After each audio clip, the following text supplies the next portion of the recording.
നിങ്ങൾക്ക് ഈ വണ്ടി ഞാൻ ഫ്രീ ആയിട്ട് ഗീവ് തരാമെന്ന് വെച്ചോ.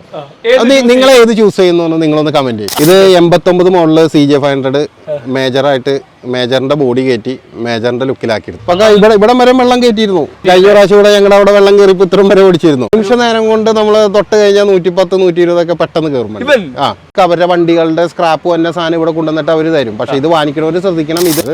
ഇത് പണിത കാശിന് നമുക്ക് ഇപ്പോൾ വേണമെന്നുണ്ടെങ്കിൽ താറോക്സ് എടുക്കും.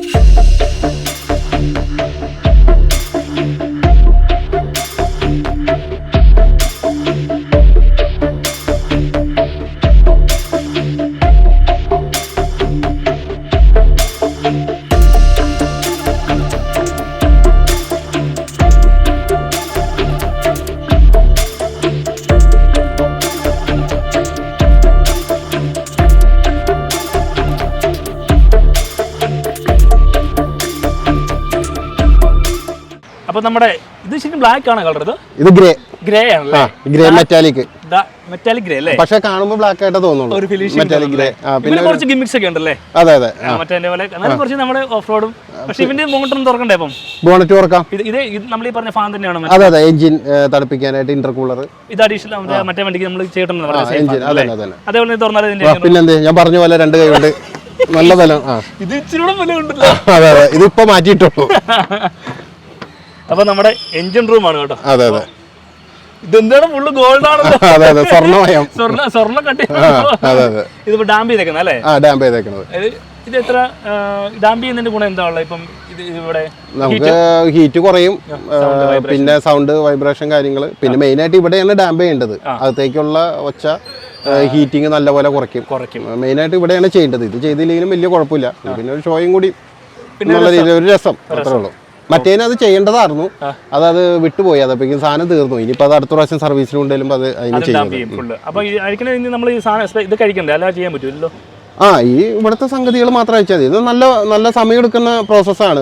ഒട്ടിച്ചിട്ട് ഇങ്ങനെ മറ്റേ ഉരക്കണ ഉറ്റി അത് ചെയ്യണം നല്ലപോലെ. സാധനങ്ങളൊക്കെ ഉണ്ടല്ലോ. പിന്നെ കുറച്ച് സ്പേസ് എനിക്ക് AC ഒന്നും ഇല്ലാത്തതുകൊണ്ടായിരിക്കും അല്ലേ? AC ഇല്ല, അത് അതിന്റെ ഒരു ഇതാണ്. പിന്നെ ഇതിന്റെ ഇത് ഇവിടെയാണല്ലോ, സ്നോർക്കൽ ഉണ്ടല്ലോ. അപ്പൊ അതുകൊണ്ട് ഇത് ഇവിടെ വന്നിട്ട് ഇത് പിന്നെ കണക്ഷൻ പിന്നെ ഇവിടെ വരെ വെള്ളം കയറ്റിയിരുന്നു. വാട്ടർ ഇൻടേക്ക് വേണമെങ്കിൽ ഈ കഴിഞ്ഞ പ്രാവശ്യം ഇവിടെ ഞങ്ങളുടെ അവിടെ വെള്ളം കയറി ഇത്രയും വരെ ഓടിച്ചിരുന്നു. ഒരു കുഴപ്പമില്ല. ഗിയർ ബോക്സിലും കയറിയില്ല, ഹൗസിലും കയറിയില്ല, വണ്ടിക്ക് ഒരു കുഴപ്പമുണ്ടായില്ല. നമുക്ക് ഇത് വെള്ളം ഒടിച്ച് ഇത് കഴുകുകയും ചെയ്യാം. ഞാൻ ഈ വണ്ടി കഴുകണത് ഫുള്ള് തുറന്നിട്ടിട്ട് നേരെ സോപ്പും വെള്ളവും അകം വരെ അടിച്ച് കഴുകാം. മറ്റവനൊന്ന് ഇച്ചിരി സെറ്റ് ഒക്കെ ഇരിക്കണ സെറ്റും കാര്യങ്ങളൊക്കെ ഇലക്ട്രിക്കൽ കമ്പോണൻസ് ഉള്ളതുകൊണ്ടാണ്. അതെ, സാധാരണ ജീപ്പെല്ലാം അങ്ങനെ കഴുകാവുന്നതാണ്. പിന്നെ ഇലക്ട്രിക്കൽ കമ്പോണൻസ് നമ്മൾ അഡീഷണൽ ചെയ്തേക്കുന്നതുകൊണ്ട് സെൻസർ ഇല്ലാത്ത വണ്ടിയൊക്കെ കഴുകാം. ഇവരും ഇതേപോലെ തന്നെ ഇൻടേക്കും കാര്യങ്ങളൊക്കെ അടിപൊളിയായിട്ട് ഇന്റർകൂളർ ഉണ്ട്. ഡീറ്റെയിൽസ് പറയുകയാണെങ്കിൽ ഇവനേതാണ് മോഡൽ? ഇത് 89 മോഡല് CJ500 മേജറായിട്ട് മേജറിന്റെ ബോഡി കയറ്റി മേജറിന്റെ ലുക്കിലാക്കിയെടുത്തത്. ശരിക്കും പറഞ്ഞ ഇവൻ 89 മോഡലാന്ന് പറയേയില്ലല്ലേ? ഇല്ല. സൗണ്ട് പോലും ഇവൻ. അതെ. സൗണ്ട് പോലും അതിലും ഈ ടയർ ചെറുത് കിടക്കണോണ്ട് അതിലും പവർ കൂടുതൽ ഈ വണ്ടിക്കാണ്. നിമിഷ നേരം കൊണ്ട് നമ്മള് തൊട്ട് കഴിഞ്ഞാൽ 110, 120 ഒക്കെ പെട്ടെന്ന് കയറുമ്പോൾ നല്ല വില, നല്ല പെർഫോമൻസ്. പിന്നെ ഓഫ് റോഡ് കൊണ്ടുപോകാനും ഈ വലിയ ടയർ ഇട്ട് കഴിഞ്ഞാൽ ഇച്ചിരി വെയിറ്റ് ഒക്കെ കൂടുമ്പോൾ വണ്ടി ഇച്ചിരി കറങ്ങാനും. ഇത് അത്യാവശ്യം ചെറിയ ടയറാണ്, മാക്സിസ് ബിഗോണിന്റെ നല്ല കട്ടയുള്ള 16 ഇഞ്ച് ടയറാണ്. ഓഫ് റോഡിന് ഇതാണ് ഏറ്റവും നല്ലത്. അതിന് നല്ല പെർഫോമൻസ് ഈ വണ്ടിക്കാണ്. അത് American military disc. American military disc അവരുടെ വണ്ടികളുടെ സ്ക്രാപ്പ് തന്നെ സാധനം ഇവിടെ കൊണ്ടുവന്നിട്ട് അവർ തരും. പക്ഷെ ഇത് വാങ്ങിക്കണവർ ശ്രദ്ധിക്കണം. ഇത് കോട്ടം ഉണ്ടാവും. കമ്പത്തൊരു സ്ഥലമുണ്ട്. 8000 രൂപ കൊടുത്തിട്ട് കോട്ടം തീർത്തിട്ട് വേണം ഇത് ഇടാനായിട്ട്. അല്ലെന്നുണ്ടെങ്കിൽ ചെറിയ കോട്ടം വരും. പക്ഷെ ഇത് നല്ല സാധനമാണത്. ഇത് 6.5J പുറത്തേക്ക് തള്ളില്ല. സ്റ്റോക്ക് മോഡലിൽ വണ്ടി. വെയിറ്റ് കുറവ്. മറ്റേ മിലിറ്ററി ഡിസ്ക് എന്ന് പറയുമ്പോൾ ഇതിലും നല്ല വെയിറ്റ്, ഇതിന്റെ ഇരട്ടിയിൽ കൂടുതൽ വെയിറ്റ് ഉണ്ടാവും. ഇത് ജസ്റ്റ് മറ്റേ ഓഫ് റോഡ് റിം അതിന്റെ 6.5J വരുമ്പോൾ ആ വീതി കുറയുമ്പോൾ ഉള്ള നല്ല വെയിറ്റ് കുറവുണ്ട്. ശരിക്കും ഓഫ് റോഡിന് എപ്പോഴും വെയിറ്റ് എന്ന് പറഞ്ഞൊരു മുഖ്യ ഘടകം. പിന്നെ വെയിറ്റ് കൂടി ജീപ്പൊക്കെ ഇതുപോലെ. അതെ. അതിലും നല്ല പെർഫോമൻസ് ഓഫ് റോഡിൽ അതുണ്ട്, നല്ല പെർഫോമൻസ് ഉണ്ട്. പിന്നെ ഇപ്പൊ ചിലവരുടെ വണ്ടിയൊക്കെ ഉണ്ടല്ലേ കിടന്ന് ഇങ്ങനെ കറങ്ങില്ല, അതൊന്നും ഈ 2 വണ്ടിയും അങ്ങനെ ഉണ്ടാവില്ല. സുഖമായിട്ട് കയറി പോക്കോളും. അതെ. ബ്രോ ഇപ്പം ഓൾമോസ്റ്റ് എല്ലാ വണ്ടികളും ഓടിക്കുന്നതാണ്. ഇപ്പം വെളിയിൽ പോയിട്ടുണ്ടെങ്കിലും ഫോറിൻ ഫീച്ചേഴ്സ് വണ്ടികൾ, ഹൈ പ്രീമിയം വണ്ടികളെല്ലാം ഓടിക്കുന്നതാണ്. ഇപ്പൊ ഞാൻ 110 കയറുന്ന 110 ഈസിയായിട്ട് കയറുമെന്ന് പറഞ്ഞുകൊണ്ട് ചോദിച്ചാൽ അതും സ്റ്റെബിലിറ്റിയിൽ പ്രശ്നം ബാധിക്കുമോ നമ്മൾ ഓടിക്കുമ്പോൾ? ഇല്ല, നമ്മളപ്പോ അതിന്റെ സസ്പെൻഷനും കാര്യങ്ങളൊക്കെ അത് ശ്രദ്ധിക്കണം. മെയിൻ ആയിട്ട് എല്ലാവരും ശ്രദ്ധിക്കേണ്ടത് എഞ്ചിനിൽ വലിയ കൂട്ട് തിരിക്കുക ആശാനെ ചിരിക്കുക ആശാനെ എന്ന് പറയും. ആശാന ഇട്ട് തിരിച്ചു വയ്ക്കുക, അവസാനം ബ്രേക്ക് ഓട്ടാൻ നിൽക്കണ എത്താൻ ആശാനെന്ന് ഒരു വിളി വരാം. നമ്മള് എഞ്ചിന്റെ പവർ കൂട്ടുമ്പോൾ അതനുസരിച്ചിട്ട് വണ്ടിയുടെ സ്റ്റെബിലിറ്റി, ടയറായാലും ടയറിൻ്റെ പെർഫോമൻസ് ആയാലും ഷോക്ക് ആയാലും ലീഫ് ആയാലും അതെല്ലാം കറക്റ്റ് വേണം. മുന്നൊരു വണ്ടി ഉണ്ടായിരുന്നത് അത് ബ്രേക്ക് കറക്റ്റ് അല്ലായിരുന്നു. അപ്പോൾ സാധാരണ ജീപ്പുകൾക്കൊക്കെ ഉള്ളൊരു കുഴപ്പമാണ്. ബാക്കിലെ വീല് കൂടുതൽ പിടിക്കും, ഫ്രണ്ട് അത് കഴിഞ്ഞിട്ടേ പിടിക്കുള്ളൂ, അല്ലെങ്കിൽ കുറവ് ഇത് വരുള്ളൂ. അപ്പോൾ അത് അങ്ങനെ വരുമ്പോൾ ഈ ഫ്രണ്ടും ബാക്കും ഒരേപോലെ ആക്കാൻ വേണ്ടിയിട്ട് ഒരു സാധനം ഒരു കൺവെർട്ടർ വെച്ച് കൊടുക്കും. അപ്പം 4 ഇതിലും ഒരേപോലെ ആയാലും. ഇപ്പം ജീപ്പിനൊക്കെ നമ്മൾ ഈ പറഞ്ഞോളം സ്പീഡിൽ പോകുമ്പോൾ ബാക്കിലെയാണ്. സാധാ ജീപ്പിലൊക്കെ നമ്മൾ ബാക്ക് വീലോ അല്ലെങ്കിൽ ഒരു വീലായിരിക്കും ആദ്യം കയറി പിടിക്കുന്നത്, വണ്ടി നിന്ന് കറങ്ങും. ഞാൻ ഒരു പ്രാവശ്യം അവിടെ ഒന്ന് കട്ടപ്പനയിൽ നിന്ന് പോകുന്ന സമയത്ത്, വണ്ടി കട്ടപ്പനയല്ല ഇടുക്കി പോകുന്ന സമയത്ത് ഞാൻ ഇറങ്ങുന്ന സമയത്ത് ഒരു പ്രാവശ്യം പെട്ടെന്ന് മഴയത്ത് ബ്രേക്ക് ചവിട്ടി കഴിഞ്ഞിട്ട് വണ്ടി 2 കറക്കം കറങ്ങി. സീറ്റ് ബെൽറ്റ് ഇട്ടുകൊണ്ട് വണ്ടിയുടെ അകത്തുനിന്ന് പോയില്ല, ഇല്ലെങ്കിൽ താഴേക്ക് പോയാനെ. അപ്പൊ അത് നമ്മളെ ബ്രേക്കിന്റെ കാര്യങ്ങളൊക്കെ പക്കയായിരിക്കണം. അനുഭവം കൂടെ പറയുന്നത് സ്കോർപിയോയുടെ ബൊലീറോയുടെ ബ്രേക്ക് ബൂസ്റ്റർ ആയിരിക്കണത് നല്ല റെസ്പോൺസാണ്, ക്വിക്ക് റെസ്പോൺസാണ്. 4 ചവിട്ടി കഴിഞ്ഞാൽ 4 വീലിൽ ഇങ്ങനെ നിൽക്കും. നമ്മുടെ മറ്റവന്റെ മെയിൻ ഹൈലൈറ്റ് അതാണ്. അത് ബ്രേക്ക് ചവിട്ടി കഴിഞ്ഞാൽ നമ്മൾ ഈ ഫ്രണ്ട് സീറ്റ് കോ ഡ്രൈവർ ഫ്രണ്ടിലോട്ട് പോകില്ല, അറിയില്ല ബ്രേക്ക് ചവിട്ടിയോന്ന് ചോദിക്കുള്ളൂ. ഫോർച്യൂണറിൽ വേറെ ഏത് കാറിലായാലും നമ്മൾ ബ്രേക്ക് ചവിട്ടുമ്പോൾ ആളൊന്നും ഇങ്ങനെ ഫ്രണ്ടിലോട്ട് പോകും, അതിനതില്ല. അതാ സസ്പെൻഷന്റെ പ്രത്യേകത. ഇതും കുഴപ്പമില്ല, ഇത് 4 വീലും കറക്റ്റ് നിൽക്കും, വണ്ടി പിടിച്ചോടത്ത് നിൽക്കണം. പിന്നെ ഇത് എന്തൊക്കെ പറഞ്ഞാലും ജീപ്പാണ്. എന്തൊക്കെ അതെ അതെ അതെ, നമ്മൾ എന്ന് വിചാരിച്ചു മറ്റേ വണ്ടിയുമ്പോ കാണിക്കണ പോലെ ചെയ്യരുത്, അവന്റെ സ്വന്തം റിസ്കില്. അത് എക്സ്പീരിയൻസ് ആയി കഴിഞ്ഞാൽ പിന്നെ വലിയ കുഴപ്പമില്ലെന്ന് തോന്നുന്നല്ലേ. പക്ഷെ എന്നാലും ജീപ്പുമ്പോ വലിയ മസിൽ പിടിക്കാണ്ടിരിക്കാം, നോക്കി കണ്ടൊക്കെ ചെയ്യാം. ടോപ്പ് സ്പീഡ് അത് ചോദിക്കുന്നത് ശരിയല്ല, എന്നാലും എത്രയൊക്കെ കയറ്റാൻ പറ്റുമല്ലോ? 150 160 ഒക്കെ 150 ഒക്കെ കയറും, സുഖമായിട്ട് കയറും. സ്റ്റേബിൾ ആയിട്ടുള്ള പിന്നെ നല്ല റോഡുകളിലേക്കല്ലേ? സുഖമായിട്ട്. നല്ല റോഡ് വേണമെന്നില്ല, നമുക്ക് ഒരു ഇച്ചിരി സ്ട്രൈറ്റ് കിട്ടി കഴിഞ്ഞാൽ കാല് കൊടുത്താൽ കയറും. അതൊക്കെ നേരത്തെ എടുത്തപ്പോ മനസ്സിലായി.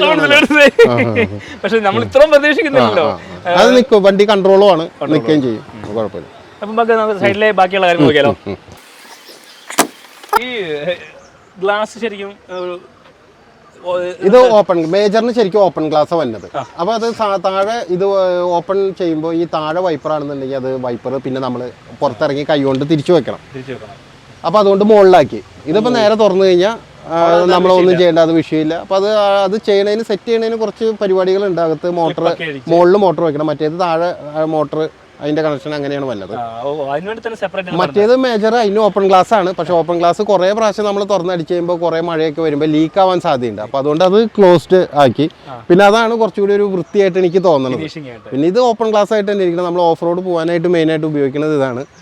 അപ്പൊ ഇത് ഇപ്പൊ നമ്മൾ നല്ല സ്ഥലത്തൊക്കെ ചെല്ലുമ്പോൾ തുറന്നിട്ടൊക്കെ ഓടിക്കാൻ അങ്ങനെ ഒരു ഇത് കാറ്റൊക്കെ അടിച്ച് ഡോർ കൊടുത്ത് ചെറിയ ഡോർ, അത് ഡോർ വേണം. ഇപ്പൊ നമ്മള് മലയൊക്കെ കയറുമ്പോ ഇതുള്ള സ്ഥലത്ത് വരുമ്പോ ഒരു പിടുത്തം വേണമല്ലോ, ഒരു ഗ്രിപ്പിങ്ങിന് അത് വേണം. ബെൽറ്റ് മസ്റ്റ് ആയിട്ട് ഇടണം.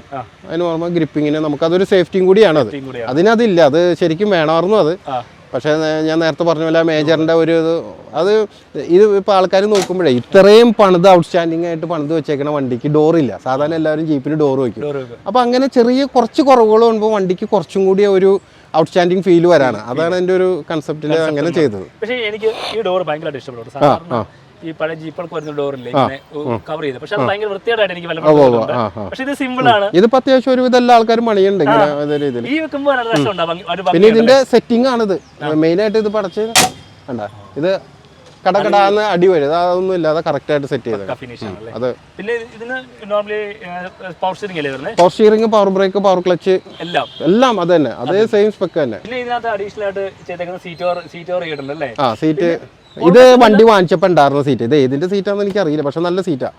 ഹൈറ്റ് അഡ്ജസ്റ്റബിൾ ആണോ? അല്ല, ഹൈറ്റ് പിന്നെ 2 ഇതുണ്ട്, ബാക്കും പൊക്കാം ഫ്രണ്ടും പൊക്കാം. അതിലും കുറച്ചുകൂടി സ്പെക്ക് കൂടിയ സീറ്റ് ലെതർ ക്വാളിറ്റി കൂടിയ ഇതാണ്. പിന്നെ ഇന്റീരിയർ വൈസ് അധികം കാര്യങ്ങളോ ഇല്ല. ഫാൻ 2 ഫാൻ ഉണ്ട്, അത് മസ്റ്റ്. പിന്നെ കാരിയർ ചെയ്തിട്ടുണ്ട്. പടുത സെയിം പടുത തന്നെ. അതന്നെ അല്ലേ, താറിന്റെ തന്നെ പടുത. താറിന്റെ തന്നെ കട്ടി കൂടിയ പടുത. അതെ അതെ അതെ, കുറച്ചുകൂടെ കട്ടിയുണ്ട് ഈ പടുതയ്ക്ക് അല്ലേ. പിന്നെ ഈ വണ്ടിക്കും ആ വണ്ടിക്കും ചെയ്തേക്കുന്ന ഒരു കാര്യം, ഈ ഫ്യൂവൽ ടാങ്ക് ഇത് ചില ഇത് ഉണ്ടോ തിരിച്ച് മറ്റേ ലോക്ക് ആവണ മറ്റേത് വണ്ടികൾക്കൊക്കെ ഈ താക്കോലിട്ട് പൂട്ടുന്ന സംഗതിക്ക് ഇട്ട് ചെയ്യണത് വന്നത് കണ്ട. വണ്ടിയിൽ ഇരിക്കുക, താക്കോല് ഊരണ്ട, ഇങ്ങനെ മറ്റേ കണ്ടോ അല്ല ലീക്ക് ആവുകയില്ല. അത് അവിടെ അത് പിടിപ്പിക്കുമ്പോൾ അത് ടാങ്കിൽ കുറച്ച് അഡ്ജസ്റ്റ് ചെയ്തിട്ട് ഇങ്ങനെ പിടിപ്പിക്കണം. സാധാരണ ജീപ്പിലൊക്കെ നമ്മൾ ഫുൾ ടാങ്ക് അടിച്ച് കുറച്ച് ഓടുമ്പോൾ ലീക്കായി പോകും. അപ്പൊ അത് രണ്ടൊക്കെ പ്രത്യേകം ശ്രദ്ധിച്ച് ചെയ്തിട്ടുണ്ട്.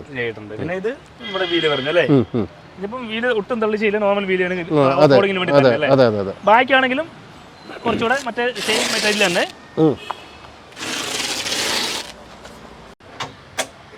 ഇത് കുറച്ചുകൂടെ ഈ പറഞ്ഞ പോലെ ഏരിയ ഉണ്ടല്ലേ, മറ്റേ നമ്മുടെ ഇന്നോവയുടെ സീറ്റ് കയറ്റിയേക്കണത്.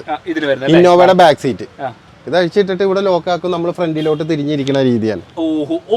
ആ ഫേസിംഗ് അത് നമ്മളിപ്പോ എടുത്ത് മടക്കി വെച്ചേക്കുവാണ് പോലെ അല്ലേ, ചെയ്ത് കാണിച്ചിരുന്നു. ഫ്രണ്ട് ഫേസിംഗ് സീറ്റ് ആണ് അല്ലേ. ഇവിടെ ഇങ്ങനെ നിന്നാ അവിടെ സുഖമായിട്ട് ഇരിക്കാം. അതായത് ഇനി ഇവിടെ കയറി ഇരുന്നിട്ട് വേണമെങ്കിൽ ഇവിടെ താത്താലും മതി. Front facing seat, front facing fully front facing seat ആവും അല്ലേ. ഇത് കുറച്ച് നമ്മൾ ഇതിനോട് സസ്പെൻഷനോ കാര്യങ്ങളൊക്കെ ചെയ്തിട്ടുണ്ടോ? പ്രൊഫൈലറിന്റെ ഷോക്ക് ചെയ്തിട്ടുണ്ട്. ഷോക്ക് മാത്രം ചെയ്തിട്ടുണ്ടോ, അല്ലാതെ വേറെ അഡീഷണൽ ആയിട്ട് ലീഫോ കാര്യങ്ങളോ? പിന്നെ മറ്റേ ലീഫിൽ അധികം ലോഡ് കയറ്റാൻ പറ്റില്ല. നമുക്ക് കൂടി വന്ന 4 പേര് അതിൽ കൂടുതൽ അത് ഈ ആക്ഷൻ കൂടുതൽ. ഇതാകുമ്പോൾ നമുക്ക് എത്ര ലോഡ് വേണമെങ്കിലും കയറ്റാം. ഇതാണ് കുറച്ചുകൂടെ സേഫും ഓഫ്റോഡിനൊക്കെ നല്ലത്. അതെ അതെ അതെ അതെ. അപ്പം ഇതില് ചെയ്തേക്കുന്ന വർക്ക് എടുത്തൊക്കെയാണല്ലേ. ശരിക്കും പറഞ്ഞാൽ ഒരുത്തൻ 35 കൊല്ലം പഴക്കമുള്ള സാധനവും 16 കൊല്ലം പഴക്കമുള്ള സാധനം അല്ലേ. പക്ഷെ രണ്ടുപേരും ജീവനുള്ള വണ്ടികളാണ്. ശരിക്കും നമുക്കത് ഓടിച്ച് നമ്മൾ പേഴ്സണലായിട്ട് ഉപയോഗിക്കുമ്പോൾ നമുക്കത് ഫീൽ ചെയ്യും. നമ്മൾ മറ്റേ വണ്ടികളൊക്കെ ഒരു റോബോട്ട് ഫീലാണ് നമുക്ക് ഫീൽ ചെയ്യും. പക്ഷെ ഇതെന്തോ ഒരു ജീവനുള്ള ഒരു ആത്മാവ് ഉള്ള പോലെ അത് നമുക്കത് വണ്ടി അത് ഫീലാക്കി തരും. നമുക്കത് നമ്മളോട് അത് ശരിക്കും കാണിക്കും. അത് അങ്ങനെ പറയണ്ടേന്ന് അറിയില്ല. അത് ജീപ്പ് ഉപയോഗിക്കുന്നവർക്ക് അറിയാം ജീപ്പ് ഒരു വികാരം എന്നൊക്കെ അങ്ങനെ പലരും. പക്ഷെ അതൊരു ഫീലാണ്. അത് അതെ അതെ അതെ, ഏത് വഴിയും പോവാനും